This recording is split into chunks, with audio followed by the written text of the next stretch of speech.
Bonjour chers auditeurs. Cette leçon est le résumé de la leçon 9 du 4e trimestre 2023. Un grand merci à nos abonnés pour leur soutien.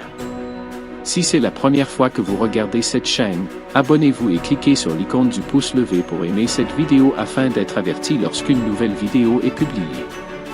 Le sujet de cette leçon: la mission auprès des puissants. Prions. Notre Père qui est aux cieux. Merci pour cette leçon. Aide-nous à la comprendre.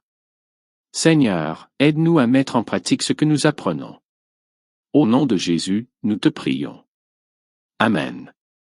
Notre texte clé se trouve dans Matthieu 16, verset 26. Que servirait-il à un homme de gagner le monde entier, s'il perdait son âme? Ou que donnera un homme en échange de son âme? Chers auditeurs, la Bible est la parole de Dieu. La Bible nous montre le plan de Dieu pour nos vies. Une vérité biblique importante est l'enseignement selon lequel tous les hommes sont des pécheurs qui ont besoin de la miséricorde de Dieu. Les personnes riches et puissantes appartiennent également à ce groupe. Les riches et les puissants de l'époque biblique n'étaient pas très différents des riches et des puissants de l'époque moderne. Les deux groupes recherchaient la célébrité, la richesse et le contrôle. Malheureusement, ils ont souvent fait du mal à d'autres personnes pour devenir riches et puissants, mais pas toujours. Dieu aime les personnes riches et puissantes autant qu'il aime les personnes pauvres et faibles qui ont besoin de son aide. Nous pouvons lire dans la Bible des histoires de personnes qui étaient puissantes ou riches, ou les deux à la fois. La Bible nous montre comment Dieu utilise ces hommes et ces femmes riches et puissants pour bénir d'autres personnes. Job, Abraham, Isaac, Joseph, Déborah, Abigail, Salomon et Esther en sont quelques exemples. Dans cette leçon, nous examinerons l'œuvre de Dieu parmi les hommes riches et puissants, le roi Nabuchodonosor, Naaman, Nicodème et Zachée, pour n'en citer que quelques-uns. Nous apprendrons comment Dieu a touché la vie de ces hommes au temps de la Bible.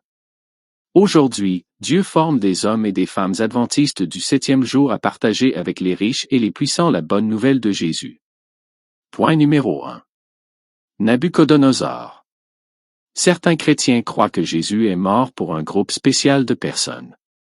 Ils croient que seul ce groupe sera sauvé. Tout le monde ne choisit pas d'accepter l'offrande de Dieu pour nos péchés. Mais certaines personnes le font. Beaucoup de ces personnes sont très puissantes. La Bible nous parle de certaines de ces personnes puissantes. Le roi Nabuchodonosor était un roi païen. Il ne croyait pas en Dieu. La Bible nous montre comment Dieu a jugé le roi Nabuchodonosor de la même manière qu'il a jugé et puni certains rois israélites. Après que Dieu a jugé Nabuchodonosor, le roi s'est comporté comme un animal. Ses ongles, ses cheveux et sa barbe devinrent longs. Il mangeait de l'herbe comme une vache. Au bout de 7 ans, Dieu a guéri l'esprit de Nabuchodonosor. Le roi a alors adoré Dieu comme celui qui a tout créé. L'histoire étonnante de Nabuchodonosor nous montre que Dieu veut sauver d'autres personnes que celles qui sont faibles et dans le besoin. Dieu veut aussi sauver les riches et les puissants. À cette époque, le roi Nabuchodonosor était l'homme le plus puissant de la terre. Le roi dit, « Maintenant, moi, Nabuchodonosor, je loue, j'honore et je glorifie le roi des cieux. Tout ce qu'il fait est juste. » Point numéro 2. Naaman. Naaman est un homme puissant de l'armée syrienne. Il demande à Élisée 2 choses qui nous semblent un peu étranges. Premièrement, Naaman dit, « Qu'Israël me donne assez de terre pour remplir les paniers de 2 de mes mules. » Naaman explique à Élisée qu'il n'offrira plus d'holocauste et ne tuera plus d'animaux sur l'autel pour adorer d'autres dieux. Naaman comprenait que le Seigneur était le seul Dieu qui existait. En même temps, Naaman pensait que Dieu était lié d'une manière particulière à la terre d'Israël et qu'il devait être adoré sur son sol. Naaman a donc voulu apporter un peu de la terre d'Israël en Syrie. L'histoire de Naaman nous enseigne une leçon importante sur la manière d'amener les gens à Jésus. Les nouveaux chrétiens peuvent avoir besoin de temps pour changer certaines de leurs anciennes croyances. Ensuite, Naaman parle à Élisée d'une chose qu'il doit faire de temps en temps. Naaman savait qu'il ne serait pas facile de servir Dieu dans son propre pays. Dans le cadre de son travail, Naaman devait accompagner son roi au temple de Rimmon. Lorsque le roi se prosternait devant Rimmon, il devait s'appuyer sur le bras de Naaman pour le soutenir. Naaman ne voulait pas que l'on croie qu'il se prosternait lui aussi devant Rimon. Avant de quitter Israël, Naaman fit part de son inquiétude à Élisée. Élisée écouta Naaman et lui dit, « Va en paix. » Point numéro 3. Nicodème. Dans Jean 3, versets 1 à 12, nous trouvons l'histoire d'un homme instruit appelé Nicodème. Nicodème avait beaucoup de connaissances. La Bible dit que Nicodème était un dirigeant juif. Jésus a dit que Nicodème était un maître d'Israël. Nicodème comprenait bien la Bible. Il voulait aussi connaître le Seigneur. À nos yeux, Nicodème pouvait sembler être un disciple de Dieu. Nicodème observait tous les commandements. Le peuple juif le respectait. Nicodème était puissant et riche. Beaucoup de gens pensaient que la richesse et le pouvoir de Nicodème étaient des signes de la bénédiction de Dieu sur lui. Mais Nicodème sentait que quelque chose manquait dans sa vie. Lorsque Nicodème est venu à Jésus, il a essayé de prétendre que tout allait bien dans sa vie spirituelle et qu'il n'avait vraiment besoin de rien de la part de Jésus. Mais Jésus connaissait le cœur de Nicodème. De la même manière, Dieu connaît les cœurs et les besoins des personnes riches et puissantes aujourd'hui. La vie de Nicodème a été changée par Jésus. Nicodème a essayé de protéger Jésus de son vivant. Puis Nicodème a voulu honorer Jésus après sa mort. Il est certain que Jésus a touché le cœur de Nicodème. Cet homme puissant, avec toutes ses connaissances et son éducation, avait besoin du Sauveur. Point numéro 4. Atteindre les gens et le royaume de Dieu. L'histoire de Jésus et du jeune homme riche nous montre que la richesse peut être un terrible piège. Nous devons éviter d'y tomber. Regardez les paroles de Jésus sur les dangers de la richesse. Oui, je vous le dis, il est plus facile à un chameau de passer par le trou d'une aiguille qu'à un riche d'entrer dans le royaume de Dieu. Bien sûr, Jésus ne dit pas que les riches ne peuvent pas être sauvés.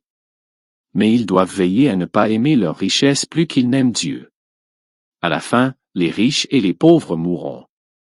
Les riches ont donc autant besoin d'être sauvés que les autres. Quoi que l'argent puisse acheter, il ne peut pas nous libérer de la mort. Seul Jésus peut nous libérer de la mort lorsque nous avons foi en son don de la vie éternelle. Jésus a dit, « Je suis la résurrection. Je suis la vie. Quiconque croit en moi aura la vie, même s'il meurt. » L'histoire de Zachée est-elle différente de celle du jeune homme riche? Zachée a accepté Jésus, alors que le jeune homme riche s'est détourné de lui. Voyez-vous dans l'histoire de Zachée que Jésus ne dit pas à Zachée de vendre tout ce qu'il possède et de donner l'argent aux pauvres? Jésus savait que le jeune homme aimait beaucoup ses richesses. Jésus a donc demandé au jeune homme riche de vendre ses biens. Nous ne savons pas tout ce que Jésus dit à Zachée lorsqu'il lui rend visite dans sa maison. Nous savons que Zachée a senti qu'il devait changer quelque chose dans sa vie après avoir rencontré Jésus. Dernier point. Aider Dieu à sauver les puissants. Jésus savait comment se faire des amis parmi les puissants. De nombreuses personnes puissantes aimaient et respectaient Jésus. Il y avait aussi beaucoup de gens puissants qui n'aimaient pas Jésus. Dans la Bible, les puissants sont venus chercher de l'aide auprès de Jésus. Ils sentaient qu'il se souciait d'eux. Par ailleurs, de nombreuses personnes riches et puissantes ne sont pas venues à Jésus tout de suite.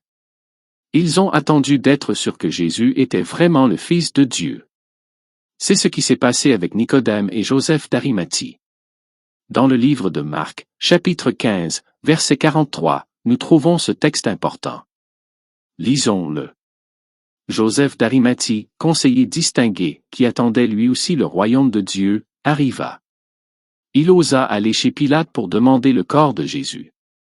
La Bible ne nous dit rien sur Joseph d'Arimathie avant cette période de la vie de Jésus. Puis Joseph d'Arimathie surgit de nulle part et Dieu l'utilise pour tenir les promesses bibliques qu'il a faites au sujet de Jésus à l'époque de l'Ancien Testament. Dieu continuera à utiliser des personnes riches dans son plan de salut. Nous devons donc travailler avec Dieu pour l'aider à les sauver. Chers auditeurs, comment se faire des amis parmi les gens puissants? Le meilleur conseil est de ne pas essayer de prendre l'initiative de se lier d'amitié avec eux, laissez-les venir à vous. Jésus a suivi ce plan. Des personnes riches et puissantes ont été témoins du message de Jésus et de son pouvoir de guérison venant de Dieu. Ces personnes riches et puissantes ont cru que Jésus était le Fils de Dieu. Les personnes puissantes peuvent vouloir vous aider à faire le travail de Dieu pour de nombreuses raisons. Ils peuvent vouloir participer à quelque chose de bon qui change la vie des gens. Notre succès pour Dieu leur montre que Jésus peut changer leur vie. Commencez à faire un travail pour Dieu que les riches et les puissants peuvent aussi rejoindre et auquel ils peuvent participer. Prenez le temps d'aider les riches et les puissants de votre communauté et d'améliorer leur vie. Chers auditeurs, le défi de cette semaine est le suivant. Ajoutez à votre liste de prières quotidiennes le nom d'une personne puissante. Cette personne ne doit pas être membre de votre Église. De plus, cette personne devrait être quelqu'un que vous avez l'occasion de rencontrer de temps en temps. Le défi avancé consiste à envoyer une lettre ou un courriel à un dirigeant puissant. Ne vous inquiétez pas si vous ne vous êtes jamais rencontrés. Dites à cette personne, « Je prie pour vous ». Ensuite, ne manquez pas de le faire. C'est la fin de cette leçon. Partagez-la avec vos amis et votre famille et participez à cette mission. Que Dieu vous bénisse.